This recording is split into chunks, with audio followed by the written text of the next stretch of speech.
guys, welcome back to my channel. இன்னைக்கு நம்ம என்ன வீடியோ பார்க்க போறோம் தமிழ்ல பார்க்கும்போது தெரிஞ்சிருக்கும். டே இன் மை லைஃப் வீடியோ தான் பார்க்க போறோம். இன்னைக்கு நான் என்னெல்லாம் பண்றேன் எங்கெல்லாம் போறேன் அப்படி சொல்லிட்டு வீடியோக்குள்ள போயிட்டு பார்க்கலாம் வாங்க.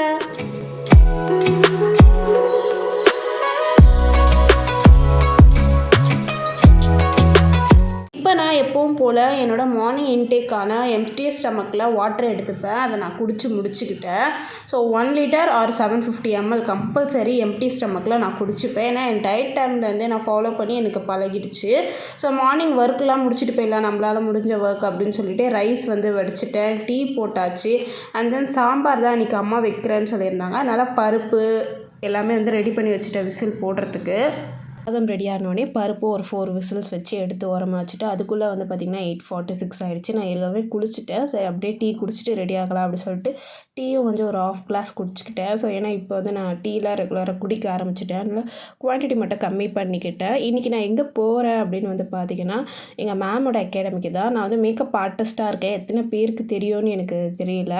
ஸோ நான் படித்த அகாடமியில் இன்றைக்கி ஒரு 2 ஸ்டூடெண்ட்ஸ்க்கு போர்ட்ஃபோலியோ ஸோ அதுக்காக அசஸ் பண்ணுறதுக்கு கூப்பிட்ருக்காங்க. நான் அதுக்கு ரெடி ஆகிட்டேன். So get ready with me எடுத்தேன். ஸோ கெட் ரெடி வித் மீயை ஷார்ட்ஸாக அப்லோட் பண்ணியிருக்கேன். நீங்கள் இன்னும் பார்க்கல அப்படின்னா டிஸ்கிரிப்ஷனில் கொடுக்குறேன். கண்டிப்பாக பார்த்து சப்போர்ட் பண்ணுங்கள்.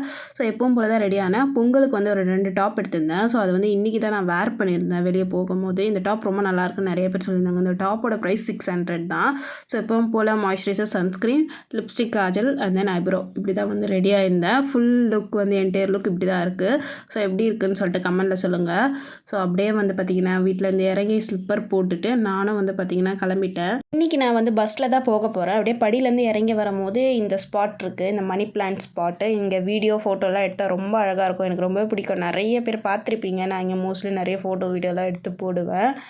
ஸோ அப்படியே பார்த்திங்கன்னா ஒரு பாட்டியை விட சொன்னாங்க. அந்த பாட்டியை விட்டுட்டு அப்படியே பஸ் ஏறி நம்மளும் கிளம்பியாச்சு. ஸோ எங்கே போயிட்டுருக்கேன்னு பார்த்திங்கன்னா சின்னமலை. ஸோ அங்கே தான் போகிறேன். ஸ்மால் மவுண்ட் அந்த ஏரியாவில் தான் பார்த்திங்கன்னா அகாடமி இருக்குது. ஸோ அப்படியே பார்த்திங்கன்னா A51 பஸ்ஸுன்னு நினைக்கிறேன். ஸோ நான் மேக்கப் கிளாஸ் போயிட்டுருக்கும் போதெல்லாம் இந்த A51 பஸ் பார்த்திங்கன்னா கிண்டி போய் அதுக்கப்புறமா தான் சின்னமலை வரும். ரொம்ப சுத்தாக இருக்கும். ஏன்னா அகாடமி மிட் ஆஃப் த பிளேஸில் இருக்குது. ஸோ அந்த ரூட்டுக்கான பஸ்ஸும் இருக்குது. பட் அது வர ரொம்ப நேரம் ஆகுன்றதுனால இதில் ஏறி தான் ரோடு கிராஸ் பண்ணி ஸோ ஊரை சுற்றி வர மாதிரி வருவேன். பட் இந்த வாட்டி ரூட்லாம் சேஞ்ச் பண்ணிட்டாங்க. கரெக்டாக அகாடமிக்கு ஆப்போசிட் ஆல்டா ஸ்டாப்பிங்னு சொல்லுவாங்க. ஸோ அங்கே இறங்கி கொஞ்சம் தூரம் நடந்து போனாலே போதும், அகாடமி வந்துடும். ஸோ இது பார்த்திங்கன்னா நாங்கள் லஞ்ச் வாங்க போகும்போது எடுத்த கிளிப்பிங்ஸ். நான் உள்ளே வரும்போது எந்த கிளிப்பிங்ஸும் எடுக்கல, நான் மறந்துட்டேன். அகாடமிக்குள்ளே போயிட்டு ஸோ 2 பேர் அன்றைக்கி போர்ட்ஃபோலியோ பண்ணுறதுக்கு இருந்தாங்க. ஸோ ஏன்னா எல்லாருமே ஒர்க்கிங் பீப்புள். ஸோ அதனால் அவங்க எப்போ டைம் கிடைக்குதோ அப்போ தான் போர்ட்ஃபோலியோ பண்ணுற மாதிரி இருந்துச்சு. ஸோ அவங்க பார்த்திங்கன்னா போர்ட்ஃபோலியோ பண்ணிகிட்டு இருந்தாங்க. என்னோடய ஐடியாஸ்லாம் கொஞ்சம் ஷேர் பண்ணிவிட்டு ஸோ பேசிகிட்டு இருக்கும் போது அதுக்குள்ளே 12:30 ஆகிடுச்சு. ஆப்போசிட்டில் ஆந்திரா மெஸ் இருக்குது.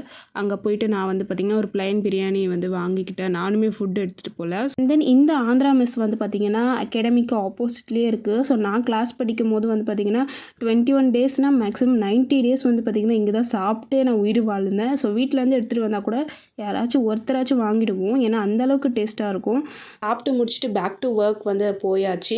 ஸோ புனிதாக்கு மேக்கப் பண்ண ஸ்டூடெண்ட் ஆல்மோஸ்ட் 60% ஒர்க் கம்ப்ளீட் பண்ணி வச்சுருந்தாங்க. சாப்பிட்டு வச்ச உடனே பேலன்ஸ் ஒர்க் கம்ப்ளீட் பண்ணிட்டு ஃபோட்டோஷூட்டுக்கு போயாச்சு. ஃபர்ஸ்ட்டு மேக்கப் பண்ண ஸ்டூடெண்ட்டோட ஃபோட்டோகிராஃபி முடிஞ்ச உடனே அடுத்து நான் அசஸ் பண்ண ஸ்டூடெண்ட்டோட ஃபோட்டோகிராஃபி தான். ஸோ அது வரைக்கும் கொஞ்சம் ஃபன் பண்ணிகிட்டு இருந்தேன். யூடியூப் சேனல் வச்சுருக்கேன், தெரியாதா? 1K சப்ஸ்கிரைபர்ஸ் இருக்காங்க. Please subscribe for YouTube. Gayu shines YouTube சேனல்ப்பா. நீங்கள் 2 பேரும் சப்ஸ்கிரைப் பண்ணுறீங்க. நான் வீட்டுக்கு போய் செக் பண்ணுவேன். ஓகே. நான் அசஸ் பண்ண ஸ்டூடெண்ட் பார்த்திங்கன்னா ரொம்பவே பயந்த சுபாவமாக சென்சிட்டிவாக இருந்தாங்க. ஸோ அவங்க எப்படி போர்ட்ஃபோலியோ பண்ணி முடிக்க போகிறாங்கன்னு எனக்கே பயமாக இருந்துச்சு. அவங்க திருநெல்வேலியிலேருந்து வந்திருந்தாங்க. ஸோ அவங்க ரொம்ப சென்சிட்டிவாக பயந்த சுபாவமாக இருக்கிறதுனால ஸோ நானே கொஞ்சம் பூஸ்ட் ஹார்லிக்ஸ்லாம் பேச்சில் கலக்கி கொடுத்து அப்படி பண்ணுங்கள் இப்படி பண்ணுங்கன்னு சொல்லி நானே பாதிவாக கம்ப்ளீட் பண்ணிட்டேன். பட் அவங்க கண்டிப்பாக ரெகுலராக ப்ராக்டிஸ் பண்ணாங்கன்னா நல்லா பண்ணுவாங்க. ஸோ அவங்க இந்த ஒர்க்கை கம்ப்ளீட் பண்ணி அவங்க ஊருக்கு போனால் போதுன்ற மனநிலைமையில தான் இருந்தாங்க. ஸோ இதுலேருந்தே அவங்களுக்கு தெரியும் இந்த ஜாப் எவ்வளோ டஃப்பாக இருக்கும்னு சொல்லிட்டு கண்டிப்பாக அவங்க நல்லா ப்ராக்டிஸ் பண்ணி நல்லா இதில் டெவலப் ஆகிடுவாங்கன்னு நான் நம்புகிறேன். ஏன்னா யாருடைய குவாலிஃபிகேஷனை நம்ம ஜட்ஜ் பண்ணக்கூடாது இல்லையா? So practice will be make a perfect man. நானுமே இந்த ஸ்லோகனை பேஸ் பண்ணி தான் என்ன நான் டெவலப் பண்ணிகிட்ருக்கேன். Practice will be make a perfect woman perfect man. Ma'am வந்து சொல்லிகிட்டே இருந்தாங்க பண்ணாதீங்க. பட் எனக்கு மனசு கேட்கல. பட் நான் கண்டிப்பாக பண்ணணும்னு தோணுச்சு. அதனால தான் அவங்களுக்கு நான் பண்ணி கொடுத்துட்டேன். அப்படியே ஜாலியாக ஃபன் பண்ணிவிட்டு அவங்களோட ஃபோட்டோகிராஃபி முடிஞ்ச உடனே ஸோ வீட்டுக்கும் நான் வந்து அப்படியே கிளம்பியாச்சு. ஒரு எண்டுக்கு வந்துட்டோம். என் சைட்லேருந்து ஒரு அவேர்னஸ் ஸ்ப்ரெட் பண்ணோம் அப்படின்னு நினைக்கிறேன். ஃபர்ஸ்ட் ஆஃப் ஆல் இந்த மேக்கப் இண்டஸ்ட்ரியை நீங்கள் சூஸ் பண்ணுறீங்க அப்படின்னா உங்களுக்கு என்ன வரும் அப்படின்றத நீங்கள் தெரிஞ்சுக்கோங்க. நீங்கள் என்ன தான் இன்ஸ்டாகிராம் பார்த்து இன்ஃப்ளூயன்ஸ் ஆனாலும் இந்த மென்டார் சூப்பராக மேக்கப் போடுறாங்க அப்படின்னு நீங்கள் நினச்சவங்கக்கிட்ட கிளாஸ் பண்ணாலும் உங்ககிட்ட ஸ்கில் இருந்தால் மட்டும்தான் அதை டெவலப் பண்ணிக்க முடியும். அவங்க வந்து அவங்க சைட்லேருந்து 100% சொல்லிக் கொடுக்குற விஷயங்களில் கரெக்டாக சொல்லிக் கொடுப்பாங்க. ஆஸ் அ மென்டாரோட கடமையை அவங்க சரியாக செய்வாங்க. அதை செய்யலைன்னா நீங்கள் அவங்கள தாராளமாக கொஸ்டின் பண்ணலாம். பட் அவங்க சொல்லிக் கொடுத்து உங்களுக்கு வரல அப்படின்னும் போது ஃபர்ஸ்ட் ஆஃப் ஆல் உங்களை நீங்கள் கான்ஃபிடென்ட்டாக வச்சுக்கணும். உங்களை தான் நீங்கள் டெவலப் பண்ணிக்கணும். உங்ககிட்ட ஒரு பேசிக்கான மேக்கப் ப்ராடக்ட்ஸ் தான் இருக்குன்னா அதை வச்சு உங்களுக்கு நீங்களே செல்ஃபாக க்ரூம் பண்ணிக்கோங்க. உங்கள் சிஸ்டருக்கு யூடியூப் பார்த்து மேக்கப் போடுங்க. ஃபஸ்ட் உங்களுக்கு என்ன தெரியும்னு அனலைஸ் பண்ணுங்கள். அப்புறமா ஒரு கிளாஸில் இன்வெஸ்ட் பண்ணுங்கள். இந்த ஒரு விஷயம் தான் இந்த வீடியோலேருந்து நான் உங்கள் கூட வந்து ஷேர் பண்ணிக்கிறேன். ஸோ கண்டிப்பாக நான் பேசுகிற விஷயங்களும் உங்களுக்கு பிடிச்சிருக்கும்னு நினைக்கிறேன். கண்டிப்பாக இந்த வீடியோ பிடிச்சிருந்தால் மறக்காமல் லைக் பண்ணுங்கள், ஷேர் பண்ணுங்கள், கமெண்ட் பண்ணுங்கள், சப்ஸ்கிரைப் பண்ணுங்கள். தேங்க்யூ ஃபார் வாட்சிங். வீடியோவில் பார்க்கலாம். பை.